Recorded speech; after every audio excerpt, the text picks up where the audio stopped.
Bonjour et bienvenue dans cette nouvelle conversation en français niveau B1. Aujourd'hui, nous allons suivre Emma et Lucas, deux colocataires qui doivent résoudre quelques problèmes de vie commune. Cette situation nous permettra d'explorer le vocabulaire de la cohabitation, les expressions pour exprimer son mécontentement et négocier des solutions. Vous découvrirez aussi des expressions idiomatiques très utiles dans la vie quotidienne. À la fin, nous analyserons ensemble le vocabulaire et les expressions rencontrées. Bonne écoute. Lucas, il faut qu'on se parle sérieusement. Ça ne peut plus continuer comme ça. Qu'est-ce qui se passe encore? Tu as l'air remonté comme un ressort. Écoute, on partage cet appartement depuis 6 mois maintenant, et j'en ai ras-le-bol de toujours ramasser derrière toi. La cuisine est un vrai capharnaüm. Tes affaires traînent partout et ne me parle même pas de la salle de bain. Bon, d'accord, je reconnais que je ne suis pas très ordonné, mais tu exagères un peu, non? J'exagère. Hier, j'ai trouvé tes chaussettes sales sur la table de la cuisine. C'est dégoûtant. Et tes amis qui débarquent à n'importe quelle heure sans prévenir. Moi, j'ai besoin de tranquillité pour réviser mes examens. Ah, c'est vrai, mes potes. Écoute, je ne pensais pas que ça te dérangeait à ce point. On peut établir quelques règles si tu veux. Ça m'arrangerait. D'abord, on pourrait se répartir les tâches ménagères. Moi, je peux m'occuper de passer l'aspirateur et de faire la lessive, et toi, tu pourrais faire la vaisselle et sortir les poubelles. Ça me va. Et pour mes amis, je peux te prévenir à l'avance quand ils viennent. Comme ça, tu pourras t'organiser en conséquence. Parfait. Et aussi, est-ce qu'on pourrait instaurer une règle du silence après 22 heures? J'ai vraiment du mal à me concentrer avec le bruit. Pas de problème. Au fait, il y a autre chose qui me préoccupe. Les factures s'accumulent sur le frigo. On devrait peut-être faire les comptes ensemble? Tu as raison, j'ai calculé nos dépenses du mois dernier. Entre l'électricité, le gaz et l'assurance habitation, ça fait 280 € à se partager. D'accord, ça fait 140 € chacun. Je peux te virer l'argent tout de suite si tu veux. Au fait, tu as pensé à renouveler notre abonnement Internet? Oui, c'est fait. Écoute, tant qu'on y est, on pourrait aussi planifier nos courses ensemble. Ça nous éviterait d'acheter 2 fois la même chose, et on pourrait économiser en achetant en plus grande quantité. Bonne idée. On pourrait dresser une liste commune et alterner qui va faire les courses chaque semaine. Et pour la bouffe, on pourrait cuisiner ensemble de temps en temps. Ça me plaît. Tu sais mitonner quelques plats, j'espère?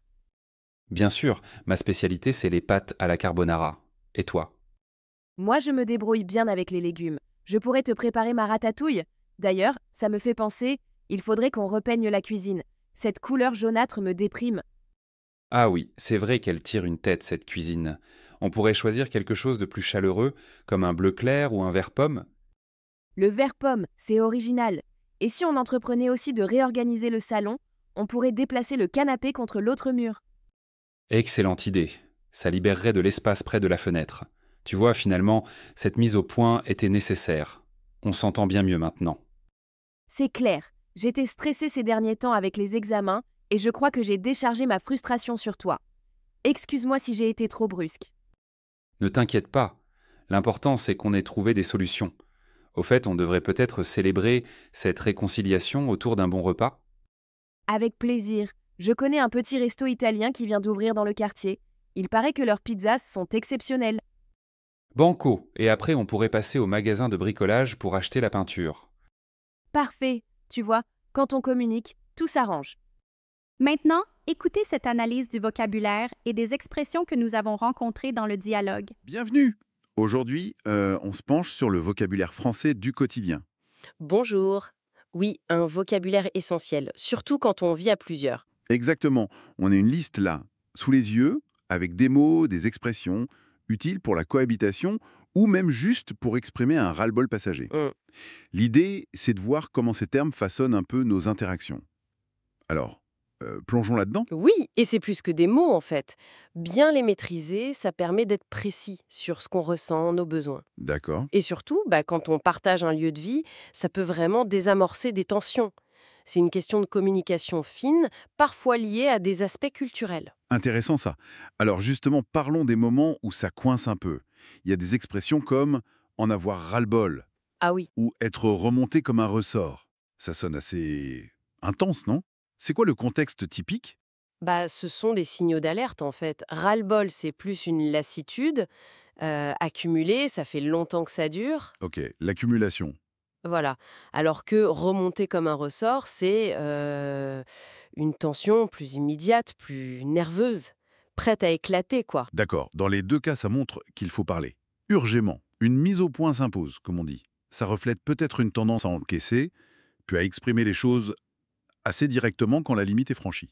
Je vois. Et dans le vif du sujet, de la vie commune, le colocateur. On partage un appart, une maison, Mm. mais bon, ça débouche parfois sur les fameuses affaires qui traînent, voire le vrai capharnaüm. Ah, le Capharnaüm, grand classique. Et là, le mot ramasser prend tout son sens. Absolument.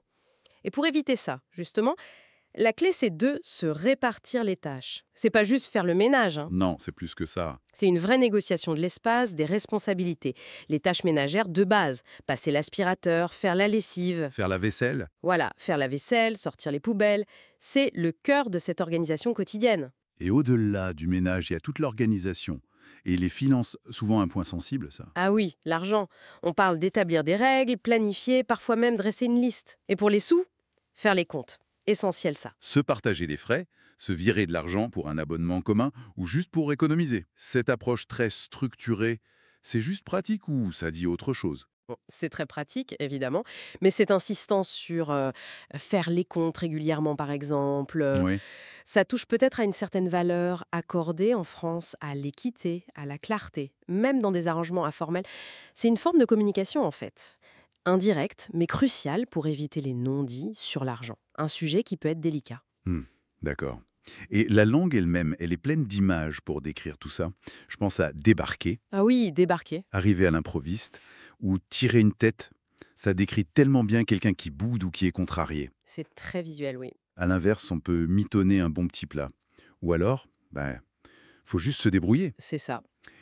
Débarquer sans prévenir, par exemple. Culturellement, ça passe comment en général? Bah, ça peut être mal vu si ça perturbe l'autre, si ça empiète sur son espace, ses plans, d'où l'importance de prévenir à l'avance. Logique. Ça relève du respect de la sphère privée et ça nous ramène encore une fois à la nécessité de communiquer. Toujours la communication. Oui, si on communique clairement, de manière constructive, on évite d'avoir à décharger sa frustration un peu n'importe comment et ça aide à la réconciliation si jamais il y a eu un désaccord.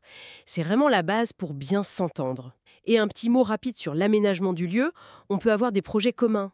Repeindre une pièce, réorganiser les meubles, oui, libérer de l'espace. Voilà, entreprendre des petits travaux qui nécessitent parfois un passage au magasin de bricolage. Ces projets, ça peut être sympa, ça soude autour d'un but commun, améliorer le chez-soi. Oui, mais bon, ça peut aussi être une belle source de discussion sur les goûts, les priorités, l'organisation. Donc, encore et toujours, la communication. En résumé donc, on a vu tout un tas de mots pour dire nos humeurs, pour gérer le quotidien partagé, les tâches, l'argent. C'est ça. Et le fil conducteur, c'est vraiment l'importance de bien communiquer pour que ça fonctionne. Voilà un petit aperçu pour mieux s'exprimer, mieux s'organiser au jour le jour. Tout à fait. Et peut-être pour aller un peu plus loin, on pourrait se demander comment notre façon d'utiliser ces mots, comment on exprime son ras-le-bol, comment on fait les comptes, ou même comment on décide de mitonner pour les autres. Comment tout ça, au-delà du côté pratique, pourrait révéler des choses sur notre rapport culturel à l'espace personnel, à la gestion des conflits, ou même à la convivialité dans le monde francophone. C'est une piste intéressante à observer, dans nos propres vies.